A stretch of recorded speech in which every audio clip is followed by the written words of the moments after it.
സ്പീഡിൽ എങ്ങനെ voice over കൊടുക്കും എനിക്കറിയില്ല കേട്ടോ. ബട്ടർ ഉപ്പ് ചേർത്ത് തിളപ്പിച്ചപ്പോൾ നമ്മൾ അരിപ്പൊടി ചേർത്തു, അത് എന്നിട്ട് മൂടി വെച്ചു. പിന്നെ നമ്മൾ കുറച്ച് കോക്കനട്ട് ഓയിലിൽ മല്ലിപ്പൊടി മുളക് പൊടി ഒന്ന് റോസ്റ്റ് ചെയ്തെടുത്തു. പിന്നെ നമ്മൾ ചിക്കനിൽ മൂന്നാമത്തെ പാലാണ് വെച്ചത്. ബാക്കി എല്ലാ ഇൻഗ്രീഡിയൻസും ചേർത്ത് കുരുമുളക് പൊടി ഗരം മസാലയൊക്കെ ഉണ്ട് കേട്ടോ.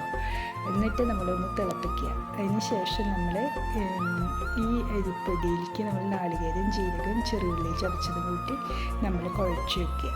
പിന്നെ നമ്മൾ അപ്പോഴേക്കും നമ്മളുടെ ചിക്കനിൽ രണ്ടാമത്തെ പാല് ചേർക്കുക. എന്നിട്ട് അതൊന്ന് തിളച്ച് വരുമ്പോഴേക്കും നമ്മൾ ഈ അരിപ്പൊടി ബോൾസാക്കി വയ്ക്കുക.